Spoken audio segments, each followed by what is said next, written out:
no hace falta demasiado para darse cuenta que la Tierra es plana, estacionaria, y lo que gira es lo que nosotros observamos, medimos y comprobamos que gira, que es el firmamento, los planetas y las luminarias, Sol y Luna. El terraplanismo, digamos que, no sé si la otra vez lo comentábamos o no, pero de alguna manera el enemigo del terraplanismo es la doctrina copernicana, ¿no? Es una doctrina religiosa, Claro. camuflada, vestida de ciencia, porque obviamente tiene parte de ciencia, pero se planteó hace 500 años cuando la tecnología ni siquiera se tenía un reloj, básicamente, para que seamos un poco empíricos en esos términos. O sea, el que planteó la hipótesis del modelo heliocéntrico no tenía ni telescopio. Entonces se empezaron a asumir un montón de cosas, como que la Tierra giraba, como que había una curvatura, como que la Tierra era una esfera, y todo eso incluso viene de mucho más atrás, porque viene también de los pitagóricos, viene de cuestiones muy enredadas en ese sentido, que son más metafísicas, que luego se intentó trasladar a la física. Me pongo en contexto, metafísica, ¿por qué? Y porque los griegos creían en el cosmos creado por una entidad, por una inteligencia divina que era perfecta, entonces ellos asumían que el volumen y el cuerpo perfecto es la esfera, dado que no tiene ángulos de 90 grados y todas sus extremidades son equidistantes a un centro, y entonces la esfera representa el cuerpo perfecto y el círculo representa la figura perfecta, o sea, el 2D y el 3D. El 3D es el cuerpo, el 2D es el círculo. Entonces ellos creían que como Dios es perfecto y hace todo con perfección, el ser humano vivía en un círculo plano, con montañas, etcétera, pero encapsulado en la parte interna de una esfera, no en la parte externa como hoy en día se quiere hacer creer. Entonces eso es una cuestión metafísica, lógicamente, y además está bien que pensaran eso, porque en aquella época no se conocía ni la perspectiva, y cuando uno está en el cielo abierto, sea de día o sea de noche, por cómo está configurado el ojo del ser humano, te da la sensación de que vos estás como dentro de una cúpula. Pero claro, los griegos nunca habían podido ascender ni siquiera arriba de las nubes, como hoy nosotros lo hacemos cotidianamente en un vuelo comercial. Entonces, toda esa cuestión metafísica luego se empieza a trasladar a lo físico sin ningún tipo de constatación ni comprobación.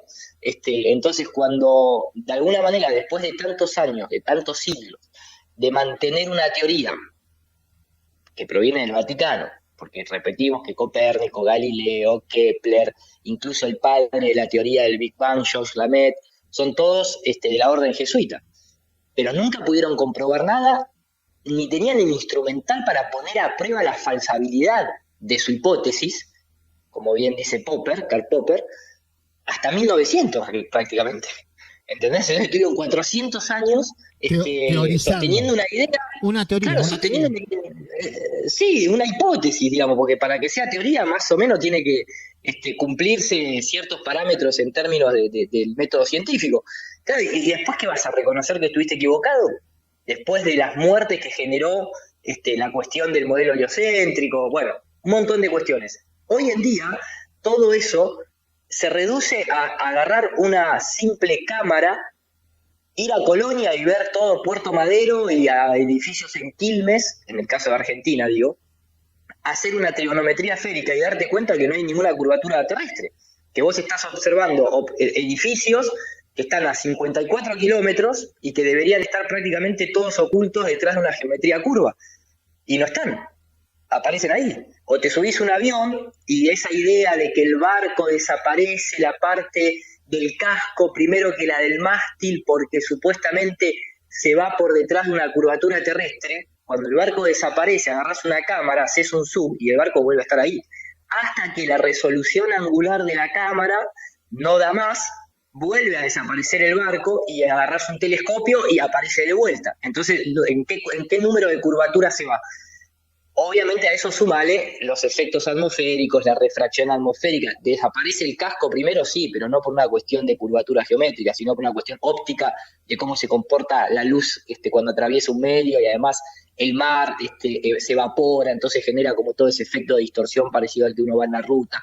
Todo ese tipo de cosas, las cito así por arriba, nunca se tuvieron en cuenta.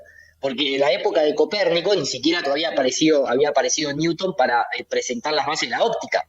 Entonces, nada, todo lo tomaban sin ningún tipo de comprobación de nada, era principio de autoridad puro. Hoy en día todo eso se cae a pedazos porque nosotros tenemos tecnología para ponerlo a prueba, que es lo que ellos nunca hicieron. Ellos nunca intentaron falsear su teoría.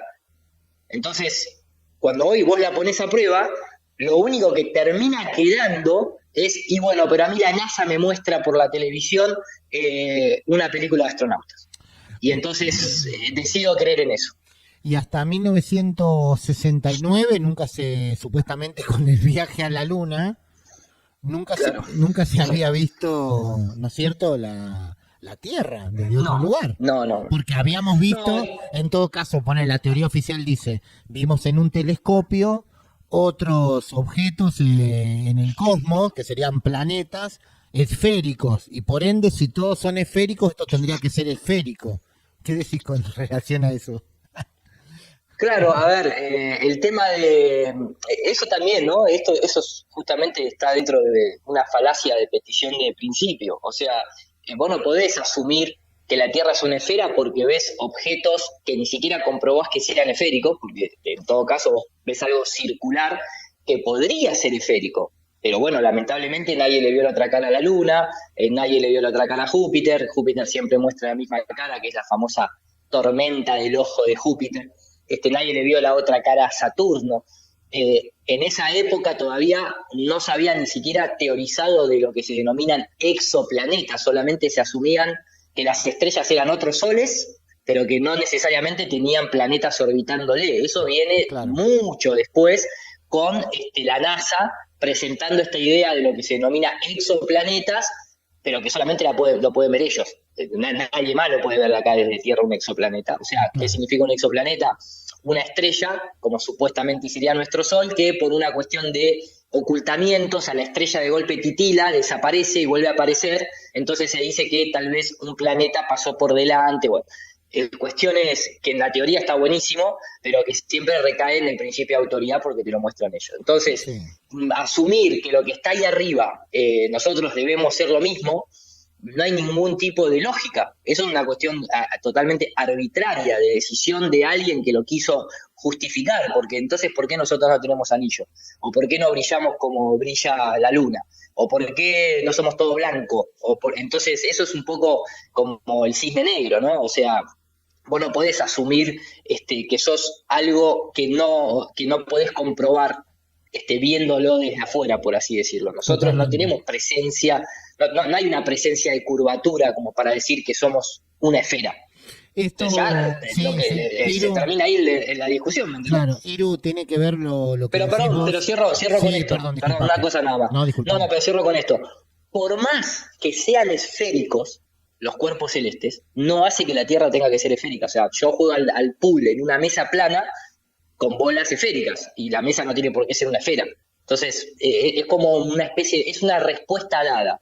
Eso la dio el sistema, esa respuesta, ¿me entendés? No es nuestra propia, no es de cada ser humano que camina por la Tierra, levantar la cabeza y pensar, ¿y por qué nosotros no brillamos como el Sol? Claro. No es lógica, ¿me entendés? No, totalmente.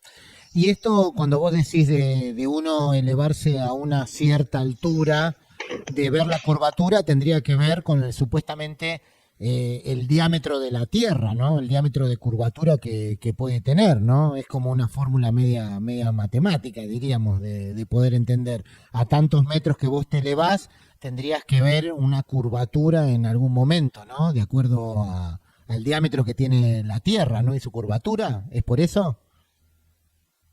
Claro, a ver, es algo curioso que a nosotros en ninguna etapa del sistema educativo se nos enseña, sí se nos enseña el instrumento para realizarlo, porque todos vemos en el colegio y en la secundaria la parte de geometría, obviamente, más allá de matemática, aritmética, etcétera, y vemos, ¿no? Conocemos lo que es pi por radio al cuadrado, lo que es un diámetro, lo que es el radio, ¿no? Perímetros, diagonales, hipotenusa, triángulos isósceles, etcétera, equilátero, bla, bla, bla.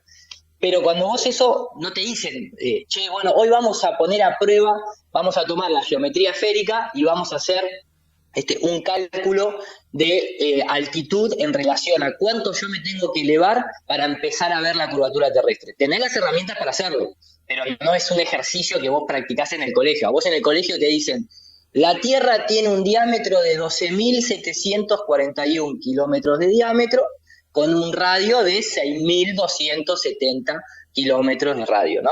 Aproximado porque supuestamente está achatada en los polos y está expandida en el Ecuador, entonces no es una esfera perfecta, pero bueno, se te da la medida, y esa es la medida oficial.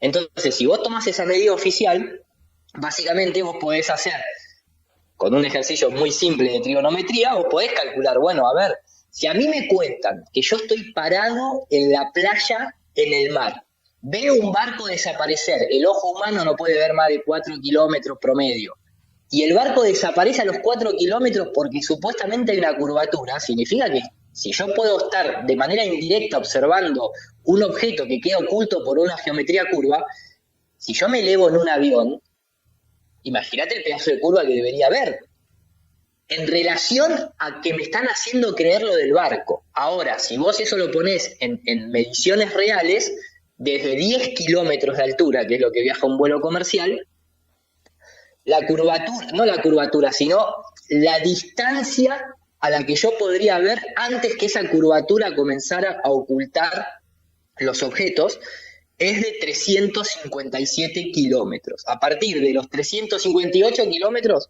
ahí ya empieza como a doblar el mundo, por así decirlo. Hay un ingeniero civil que lo pueden encontrar en YouTube, se llama J. Toland Media 1, así se llama el canal, es un ingeniero civil y contratista militar norteamericano, que se sumó a esta discusión allí por el 2017, y lo que hizo fue en varias oportunidades, está todo grabado de principio a fin, sube a un avión comercial, coloca una cámara de filmar pegado a la ventanilla del avión, pero con un lente infrarrojo, o sea, para filtrar, digamos, la luz que se refleja en la atmósfera. Entonces podés ver mucho más lejos. Es lo que usan muchas veces los militares para hacer justamente tiro de largo alcance. Cuando esta persona hace eso, él puede observar montañas que están a 950 kilómetros, o sea, 3 veces más lejos, y el horizonte sigue estando a la altura de del nivel de los ojos. O sea, nunca en una esfera, a medida que vos te vas elevando hacia arriba, por más pequeño que uno sea, el horizonte siempre tiene que ir quedando por debajo, no te puede acompañar todo el tiempo, que es lo que sucede. Entonces, vos ahí ya tenés un problema gigantesco que ni Copérnico, ni Galileo, ni Georges Lemaître, ni ningún incluso astrofísico o astrónomo de la modernidad quieren poner a prueba.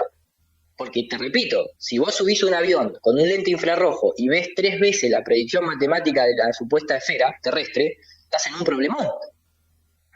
La Tierra no es una esfera. ¿Qué te parece? ¿Entendés? Vale.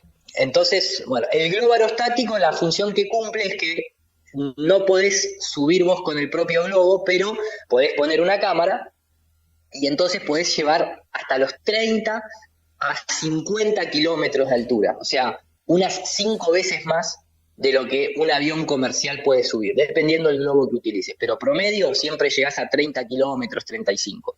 Y sucede el mismo fenómeno. Siempre el horizonte se eleva a la altura del observador, nunca va quedando por debajo el horizonte, y además se ve una rectitud absoluta ahí en el horizonte, si la cámara no tiene un ojo de pez y ese tipo de cosas, ¿no? Pero además de todo eso, se puede observar que el Sol es muy local, o sea, es muy pequeño en relación a la Tierra, tiene el mismo tamaño que la Luna, lógicamente, pero no podés medirlo en kilómetros, se puede medir en ángulo, o sea, se mide en arco, porque justamente nadie puede ir a comprobar la medición. Puedes hacer una medición indirecta, se dice que el Sol tiene más o menos un promedio de 50 y pico de kilómetros de diámetro, pero es por una observación indirecta del cielo, simplemente, ¿no? Entonces, en definitiva, nosotros vemos demasiado lejos para la supuesta curvatura terrestre. Se deberían cortar los objetos o desaparecer mucho antes de lo que nosotros hoy en día podemos ver, y eso lo puede hacer cualquiera. Cualquier ser humano que tenga una cámara puede poner a prueba, en las condiciones climáticas necesarias, la supuesta felicidad de la Tierra. Qué bárbaro. Esto es lo que decís, son experimentos sencillos, diríamos, ¿no? Y tan importantes para comprobar y para traer este debate, justamente. ¿Qué otra comprobación, desde qué otro lado se puede ver esto también, desde lo empírico? Bueno, a ver, yo creo que la observación es el ítem fundamental porque justamente no hay curvatura. Ahora, después podemos empezar a replantearnos otras cuestiones que están asociadas a una supuesta tierra esférica. Por ejemplo, el tema, para mí, ¿no? Es muy sencillo, pero el tema del agua. El agua siempre está a nivel, el agua se usa como un nivel mundial, universal, si se quiere, tiene la propiedad justamente de mantenerse siempre a nivel, no hay forma de curvar, entre comillas, el agua. O sea, agua en reposo, nosotros tenemos acá en Argentina, vas al sur, tenés lagos de 100 kilómetros de cuadrados, por ejemplo, ¿no? Estamos hablando de lagos enormes, en el mundo hay lagos hasta de 400 kilómetros cuadrados, y vos podés ver de costa a costa prácticamente. O sea, el agua siempre está a la misma altura, siempre está al mismo nivel. Supuestamente en una tierra esférica nosotros debemos creer que millones de toneladas de agua, en este caso los océanos, por ejemplo, están adheridas a la parte externa del contenedor, pegada a la pelota, ¿no? Esférica, por una supuesta fuerza de gravedad, y ahora voy a explicar por qué supuesta, pero eso no es empírico, no hay una escala donde eso se pueda comprobar. Por ejemplo, la gente podrá estar pensando en una gota de agua es esférico, eso es en realidad tal vez desconocimiento de la mecánica de fluido. Una gota de agua es esférica mientras que está cayendo en el aire, porque justamente al no estar en contacto con una superficie, la gota se colapsa a sí misma para mantener la energía. Entonces simplemente es una gota, porque además hay rozamiento con el aire, etcétera, etcétera, que le da esa forma. Cuando la gota está apoyada en una superficie, la parte que está apoyada se torna plana. Si yo apoyo una gota de agua en una mesa, se transforma en un domo, porque la parte que está en contacto con la mesa se vuelve plana, obviamente. Mientras que haya aire adentro de la gota, termina teniendo esta forma tipo domo. Si añado 3 gotas más, automáticamente la gota desaparece y se transforma en un mini charco de agua que queda plano.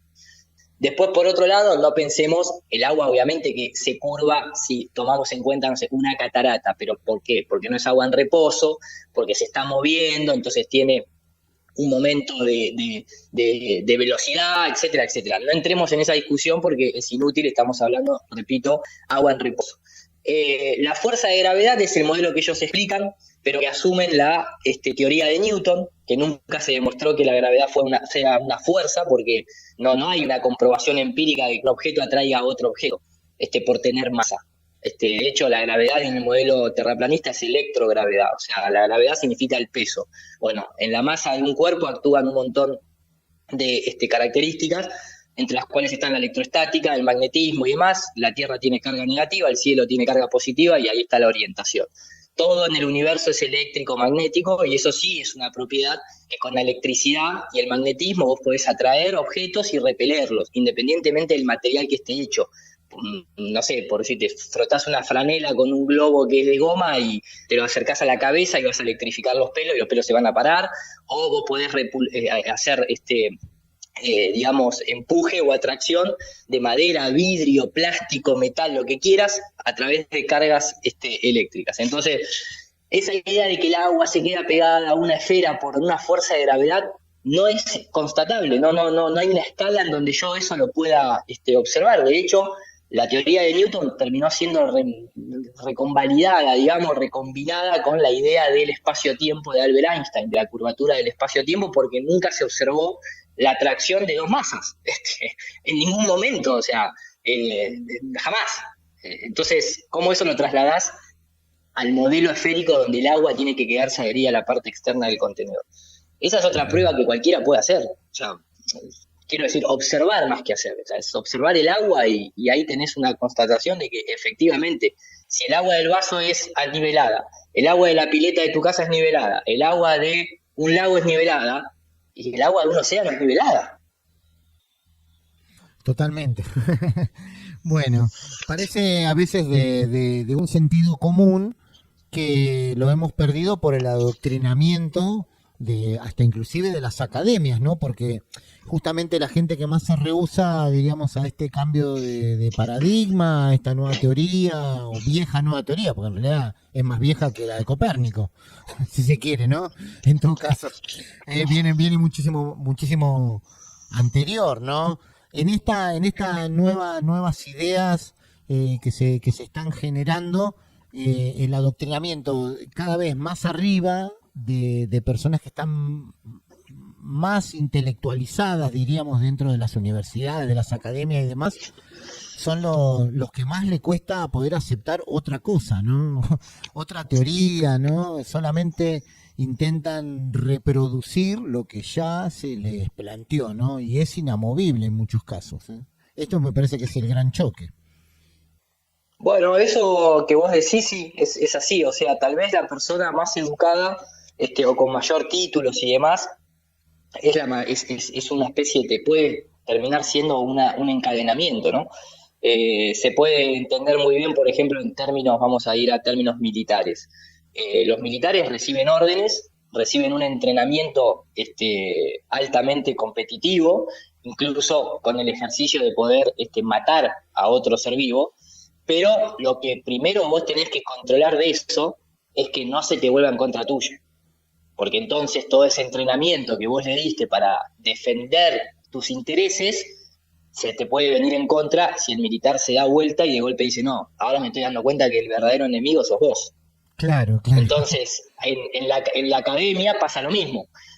Te van a instruir con herramientas que son válidas para poner a prueba un montón de sistemas. Pero lo que van a intentar hacer es que vos nunca pongas a prueba el propio sistema que ellos mismos necesitan sostener. Por eso te hacía el comentario del ingeniero por ejemplo, del ingeniero civil, Jay Toland. Así como otros, hay muchísimos personas profesionales que simplemente dijeron, bueno, yo ahora tengo todo este conocimiento y acá hay un montón de cosas que no me cierra. Voy a mirar para el otro lado y voy a poner a prueba mi propio sistema que me han enseñado en la universidad, en el colegio, en lo que fuese. Creo que un caso muy obvio es el que se dio últimamente en términos de la salud, donde se utilizó el mismo conocimiento que uno recibió, pero para decir, che, pero para acá las cosas no están cerrando en esta teoría microbiana, estándar, virósica, etcétera, etcétera, que hay algo más. Bueno, esto sucede lo mismo. Cada vez hay más gente que rompe esas cadenas y utiliza lo que aprendió, lo que comprendió en una universidad, simplemente para hacer uso de ello y poner, como dice la ciencia, dudar de todo, también propiamente de lo que te enseñan en una facultad, sobre todo que la astrofísica no es física, porque la física en sí tiene la necesidad de interactuar con los elementos, y la astrofísica nadie puede a tocar nada. Nadie puede ir a hacer ciencia al espacio exterior porque nadie puede acercarse a ningún objeto celeste, ni interactuar con él. Es toda una cuestión muy indirecta, basado en axiomas que se dan por hecho, pero es muy lejano la astrofísica de la propia física. Entonces, en ese sentido, totalmente. Es cuestión un poco de abrir la mente y hacer uso de las herramientas que te dio el sistema para justamente al menos ponerlo a prueba. Después cada uno decidirá si vale el esfuerzo o no. Y después entra, a ver, está muy bien pensado, el conflicto de intereses, el hecho de que te compran, cada premio que te dan es un eslabón de la cadena más que te ponen muchas veces. Hay mucha gente que simplemente no quiere abandonar porque entonces pierde su trabajo, deja de recibir dinero, no puede llevar la comida a la casa, pierde el prestigio ganado. Le ha pasado, por ejemplo, a un astrofísico muy reconocido que se llama Halton Hart, que puso en duda, con buena razón, lo que se denomina el corrimiento al rojo, planteado por Edwin Hubble, para supuestamente tomar como una prueba de que el universo está en expansión.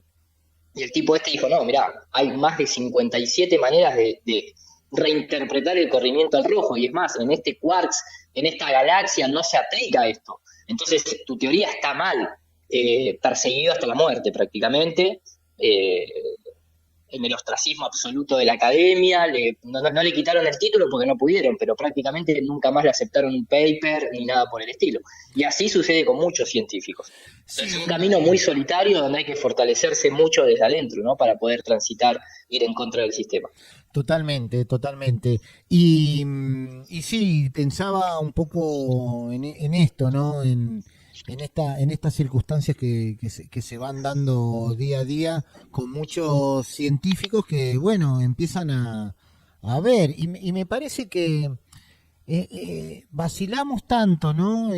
Todos los que venimos de la teoría de la conspiración en algún momento, ¿no? Ponemos todo en duda, pero justamente con la teoría de la Tierra plana hay un problema. ¿Cuál es el problema real? Porque si, como dijiste vos, si nosotros dudamos de todo el sistema en general como una gran mentira, ¿no es cierto? Como un velo que te ponen y de todo, y estamos sacando velos por todos lados. Vos lo dijiste, el ejemplo que más obvio y que se dio cuenta todo el mundo fue con la pandemia. ¿Por qué esto, dentro también de la teoría de la conspiración o lo que sería, está tan idas y vueltas con esto, con la teoría plana? ¿Tenés alguna explicación con relación a esto? ¿Por qué justamente gente que dudamos de todo, duda un montón de gente de todo, esto no lo puede aceptar? ¿Será por lo mismo de Mirá, antes? no solamente no lo puede aceptar, sino que incluso en la mayoría de los casos despierta una actitud agresiva. Sí, por eso te digo, no entiendo Este, bien por qué, no sé. bueno, eso si vas a la parte de la psicología, si vas a la parte también de la sociología y demás, podés encontrar por lo menos ideas de lo que puede suceder, porque también es bastante personal. Primero que nada es por una cuestión de que te mueven el piso, o sea, dentro de las pocas certezas supuestamente que el ser humano tiene, es esa, ¿no? Que el suelo donde uno pisa, a vos ya te dieron, y eso no es casualidad, en el sistema educativo, desde que sos muy pequeño, incluso hoy en día se ha trasladado hasta el jardín de infantes, porque yo tengo gente que me manda los trabajos que le hacen hacer a los nenes, estamos hablando de nenes de 4 o 5 años, donde los mandan a comprar esferas de tergopol, se las hacen pintar, le hacen acomodar el sistema solar, el nene no sabe lo que representan 10 centímetros. Y le hablan de este planeta está a 50.000 kilómetros, por decirte, ¿no? Una locura. Entonces, a lo que voy es, ya de pequeño a vos te crean una realidad que supuestamente te genera como una cierta seguridad, ¿no? Te generan la idea, la imagen, la cosmovisión de lo que es tu hogar, lo que es tu casa.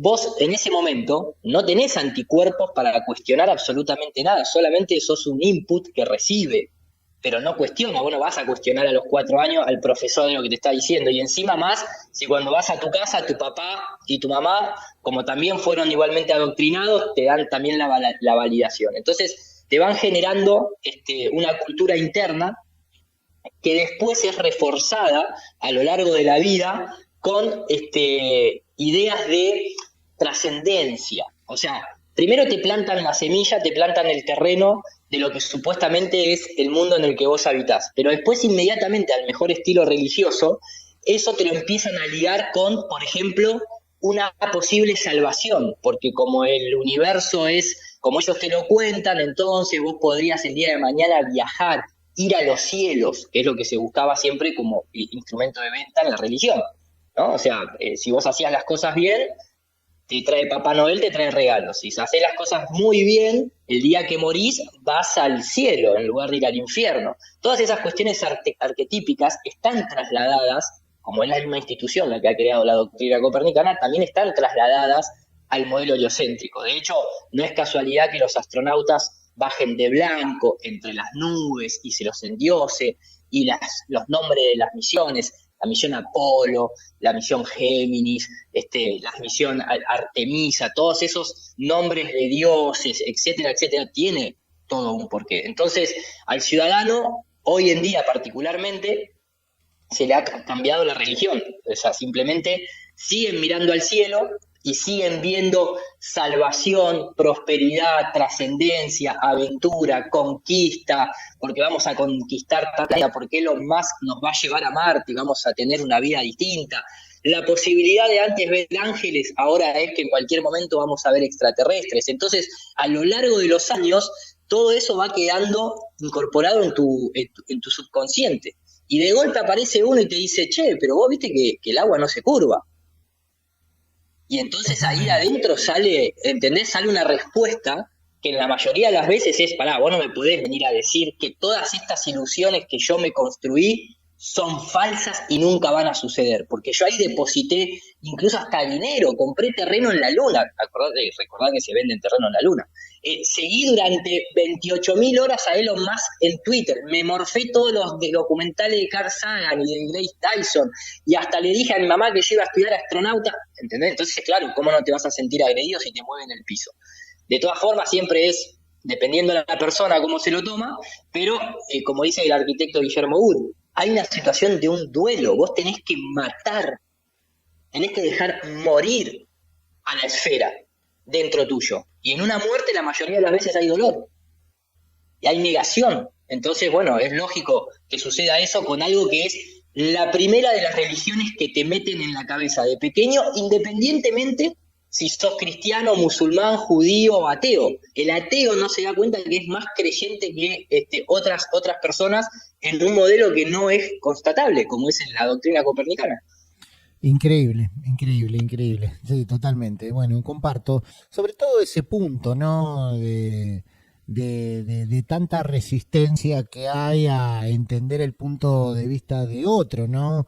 Y concuerdo con vos que la duda siempre es fundamental para que la ciencia siga avanzando, para que los debates se puedan seguir.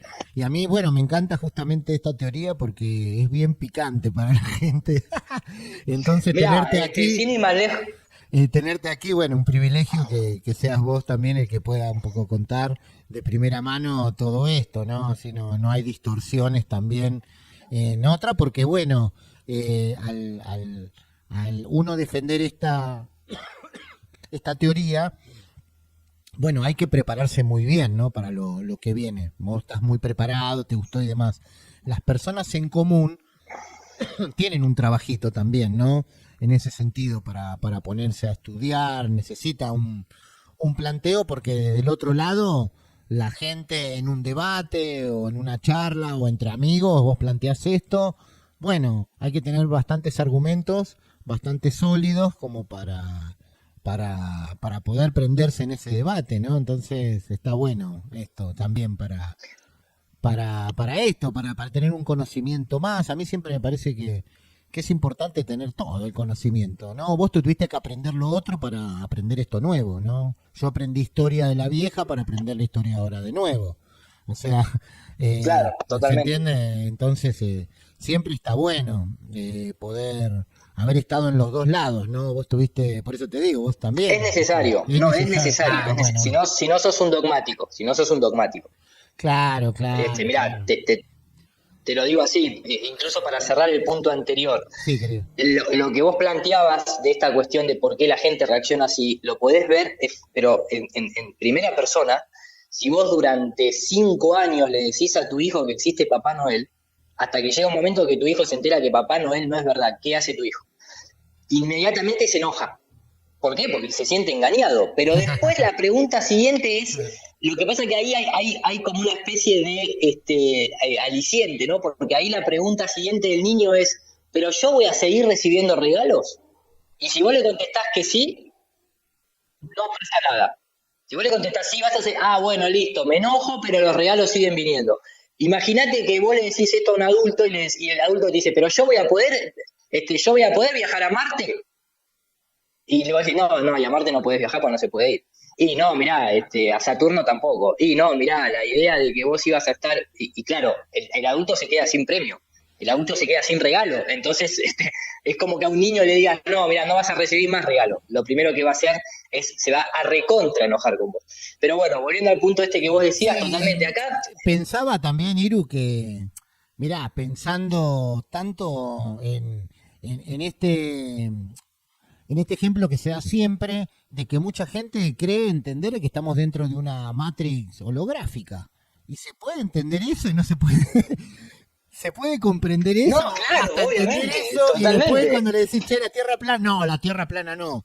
Pero ser un holograma de la Matrix, sí. Es como, es Sí, eso sí, sí, complejo, ¿no? no, sí, no, es que ahí tenés un montón de ejemplos de ese estilo, que también, ya te digo, son todas respuestas dadas por los mismos contribuyentes del modelo heliocéntrico, porque el que te dice que vivimos en un universo holográfico era, por ejemplo, Stephen Hawking, pero ¿por qué? Porque no podía explicar unos fenómenos relacionados con, creo que era con la energía, con la materia oscura, una cosa así. Entonces, como el tipo no tenía más respuestas, dijo, bueno, ¿saben qué? Ese comportamiento que nosotros vemos que es anormal, debe ser porque estamos en un universo holográfico. Claro, bueno, entonces así explicamos cualquier cosa, básicamente. Y después lo otro es lo de Elon Musk, que también te dice y te empieza a extrapolar ideas, ¿no? Y te dice, bueno, mirá, si nosotros hoy en día, siendo una civilización primaria, llegamos a crear videojuegos en computadora hiperrealista, seguramente dentro de 200 años haya gente que viva dentro de un videojuego. Entonces, por lo tanto, nosotros podemos estar viviendo dentro del videojuego que hizo otro. Bueno, está bien, son postulados filosóficos, metafísicos, en la que también eso es más viejo que la escarapela, maestro. O sea, es como decir, porque nosotros soñamos y dentro de los sueños tenemos sueños vívidos, lúcidos, entonces nosotros podemos estar siendo el sueño de otra mente que no sueña. No estás diciéndome nada nuevo, me estás solamente cambiando, yo siempre lo expreso de esta manera. Si vos hoy en día ves el mouse, es lo que te estoy diciendo, el mouse de una computadora, de una persona que es un gamer, que son todos esos mouse estralombóticos, ¿viste? Con luces de colores, eso ya no es compatible con un tipo que se vieste con una toga y baja de las nubes, porque la tecnología hizo que cambiemos nuestro chip. Entonces, la religión se tiene que actualizar. ¿Por qué? Porque justamente no es compatible la era tecnológica con la historia que nos cuentan de un pasado. Bueno, lo mismo pasa con esto. No es compatible ya más la idea de los sueños, porque quedó en un estado primitivo, y entonces es más compatible la idea de una Matrix, en la que yo estoy conectado, pero no me puedo enterar si me están soñando o no, o si estoy participando de esa Matrix o no. Y es lo mismo, pero estás diciendo el mismo arquetipo. Es un fractal que se repite desde el ser humano al ser humano. Ítems dentro del paradigma científico, te repito, observación a larga distancia, ya convalida una Tierra plana y desacredita una Tierra esférica. Después, si te pones a estudiar lo que es la rotación de la Tierra, el movimiento de la Tierra y la traslación de la Tierra alrededor del Sol y sobre su propio eje, nunca pudo ser demostrado. De hecho, el propio péndulo de Foucault fue desacreditado, hoy en día está en museos, no es comprobación absolutamente de nada. El giroscopio que creó justamente el propio Foucault, hoy en día tenemos giroscopios de alta precisión que no detectan la rotación de la Tierra de 15 grados por hora. Y de hecho, uno de los experimentos más famosos de la historia, que fue el de Michelson-Morley, ahí a finales del siglo XIX, con el interferómetro, terminó demostrando que la Tierra estaba quieta, pero se asumió que en realidad no existía el éter para no tirar por tierra la teoría de una esfera giratoria. Lo estoy diciendo en términos muy rápidos, porque si no, estamos 20 minutos explicándolo, pero esas son por eso cuestiones. Sos un Digo, esas son vos, cuestiones. sí, Iru, vos No, por eso digo. ya está, es lo que decís y después el que lo quiera que lo No, vaya pero a digo, investigar. propongo que lo investigue. Que lo vaya a Claro, investigar, por claro. eso. Vamos con máximas, diríamos, y después que la Exacto, gente, si exacto, tiene alguna duda, bueno, última después lo vemos. Con relación exacto. a la Tierra plana, ¿qué es una esfera? ¿Cómo se sostienen? Dice muchos. ¿Qué es ese sol chiquito que decís como la luna? ¿Cómo rotan? Es un poco todo esto. ¿Cómo lo explicás? Bueno, mira, justamente en la charla que dimos del cosmos eléctrico, es un poco la estandarización de un modelo electromagnético. O sea, nosotros hoy en día, digamos que la naturaleza de por sí se rige con dos fuerzas fundamentales, que es la eléctrica y la magnética. Después podemos entrar en lo que se denomina la nuclear fuerte y la nuclear débil, y eso es todo. Después se añade una cuestión de la fuerza de gravedad, incomprobable, de hecho no es tal cosa como fuerza, pero que no termina de tener repercusión en nada, porque lo que sucede en nuestro mundo, lo que nosotros podemos observar, incluso lo que se denomina la caída de un objeto, está dado por la electricidad y el magnetismo, no está dado por una fuerza gravitacional.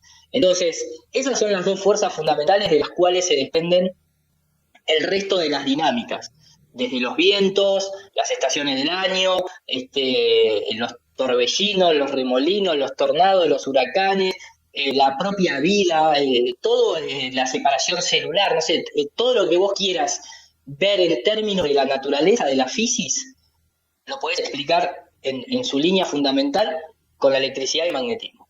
Sumado a algo que es lo que hoy en día se intenta camuflar con nombres fantásticos como el bosón de Higgs y la partícula de Higgs y el campo de Higgs, que no es otra cosa que el éter. O sea, nosotros estamos en un sistema totalmente cerrado, es un circuito cerrado eléctrico-magnético, en el cual por algo tenemos presión atmosférica, estamos con presión porque estamos dentro de un contenedor. Bueno, si vos le sacás la tapa a la olla, se terminó la presión que había dentro. Entonces, en una esfera flotando en miles de millones de otras esferitas en un universo en expansión, donde supuestamente la capa atmosférica es hiper débil y frágil, donde los cohetes salen y entran constantemente, romperías el equilibrio, no podríamos ni respirar, básicamente. Entonces, digo, en términos de qué es este sistema, es una bobina Tesla, como la describió él mismo. Es una bobina Tesla donde nosotros estamos dentro de un campo toroidal. Nosotros, el Sol, la Luna, las estrellas, el magnetismo propiamente de la Tierra y demás generan un campo toroidal con un plano de inercia donde nosotros habitamos, que es el círculo a donde todo converge. Es tal vez difícil de hacerse la imagen, porque esto es radio, pero si uno busca, por ejemplo, ayer mismo yo di en mi canal de YouTube, en NUR para Todos Digital, di un poco una orientación de lo que es esto mismo que te estoy comentando. Este es el último video que se llama Si hay o no hay una cúpula en la Tierra plana. Entonces, la verdad que es bastante fácil de entender cuando vos te lo pones a ver con videos, con imágenes, con constataciones, te das cuenta que el modelo es electromagnético, es luz y sonido. De hecho, las antiguas religiones lo decían, y Dios dijo hágase la luz, es porque primero invocó, hay una vibración, no porque exista ese Dios, sino porque en el universo es, como decía Tesla, frecuencia, vibración y energía, si uno quiere entender los secretos del universo. Y es tan simple como eso. Nosotros somos vibración, nosotros creamos realidad con la palabra, nosotros tenemos luz internamente, tenemos electricidad, no solamente en el sistema nervioso, sino a la hora de cerrar los ojos y mirar hacia adentro, se proyectan imágenes en la mente, la creación de realidad a través de la palabra. Bueno, se unen muchos campos de conocimiento que después se modernizan y se empaquetan en las 7 leyes del Kybalión y después la ley de la atracción y todo ese tipo de cosas que uno escucha muchas veces hoy en día, también ligadas muchas a la New Age, otras que no son New Age, sino que es gnosticismo antiguo y demás. Empezás a entender un poco mejor el plano de existencia en el que nosotros estamos, que es mucho más complejo que una simple roca flotando ahí en el universo sin sentido ni propósito. No se olviden que el modelo heliocéntrico es uno de los mejores instrumentos de valorización del espíritu del ser humano. O sea, lo dijo hasta el propio Sigmund Freud. Las 3 heridas del alma de Sigmund Freud, la primera es la doctrina copernicana, la segunda es la teoría de Darwin y la tercera es el subconsciente, que uno no lo puede controlar supuestamente. La cuarta va a ser la inteligencia artificial, que te termina diciendo que vos sos un inútil, en el cual una computadora calcula mucho más rápido que vos y vos no servís para nada. Entonces, todo esto se trata de potenciar al ser humano desde el lado del terraplanismo, que era lo que te dije al principio un poco de la charla que dimos ahora el 24 de marzo, ¿no? Es recuperar nuestros orígenes para potenciarnos y volver a valorarlos. Totalmente, totalmente. Bueno, entonces, mucho se había dicho se sigue sosteniendo la, el terraplanismo y cómo están distribuidos los planetas, como yo había visto hace algunos años, 2 o 3 años. Se sigue convalidando cosas de la teoría desde un principio, se sigue mejorando, se siguen rompiendo algunos paradigmas dentro de la propia teoría, sigue siendo lo mismo de que lo conociste vos anteriormente, todos estos puntos, ¿no? Por ejemplo, la esfera, el volumen que pueda tener de profundidad, la distribución de los continentes, los polos, si no recuerdo, alrededor del casco, como si fuera un plato. ¿Todo esto se sigue convalidando todavía? Mirá, el tema de la distribución de los planetas sigue siendo la misma gracias a lo que sea, ¿no? O sea, jamás cambiaron sus ciclos, ni cambiaron sus órbitas, ni sus trayectorias, desde que el ser humano los observa. Eso no depende de ningún modelo, o sea, la Tierra plana en sí no es una teoría porque no es algo que vos tengas que demostrar, es lo que es. Después, lo que uno tiene que demostrar en una teoría es lo que supuestamente no experimentan tus sentidos.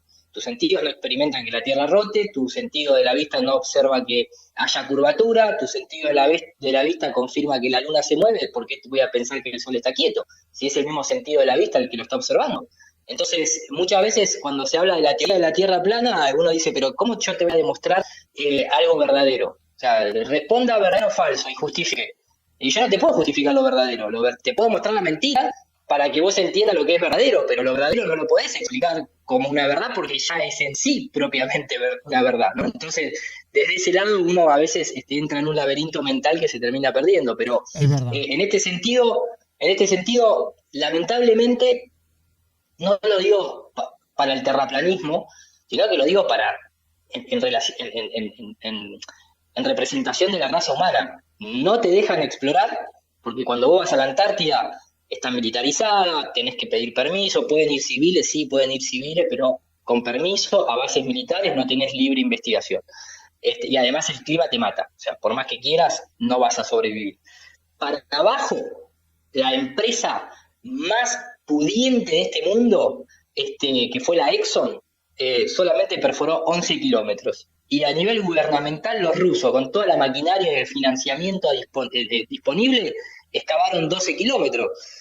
Un terraplanista, ¿cuánto va a excavar? Si el presupuesto que nosotros manejamos para comprar una pala. De hecho, si vos vas a una universidad y le decís, escuchame, dame el presupuesto que... No te la dan porque sos terraplanista. Entonces, a nosotros nos exigen cosas, pero no nos dan ningún tipo de financiamiento. Por lo tanto, es muy difícil explorar de esa manera. ¿Explorar qué cosa? Lo que nadie conoce. Porque si el modelo tradicional, con toda la maquinaria y el presupuesto que tiene, no pudo perforar más de 12 kilómetros, yo no necesito perforar más para saber que la Tierra es plana. Me interesaría saber si para abajo hay una tortuga con 4 elefantes. Lo digo en broma, ¿no? Porque eso se malinterpreta constantemente. Sí, pero digo, no, la verdad que sí, me interesaría por curioso, pero no necesito de eso para comprobar que la Tierra es plana. Ahora, sí me interesaría saber a dónde estamos ubicados. Da mucha incertidumbre e inseguridad no saber a dónde estás. Porque incluso esa reacción la tiene cualquier tipo de organismo vivo. Lo primero que hace es saber a dónde está para luego empezar a planificar. Agarrar una hormiga, ponerla dentro de un frasco, y lo primero que va a hacer es ir a tocar los bordes. Y una vez que toca los bordes, ahí sabe cuál es su límite y entonces empieza a establecer su vida dentro de esos límites. Nosotros los tocamos los límites. Aparentemente los límites son la Antártida. Y listo. Y ahí se termina la historia. Hicimos lo mismo que hace cualquier organismo vivo para preconfigurar su existencia, y para arriba no podemos ir más de 120 kilómetros enviando un cohete, ni siquiera el ser humano arriba de algo.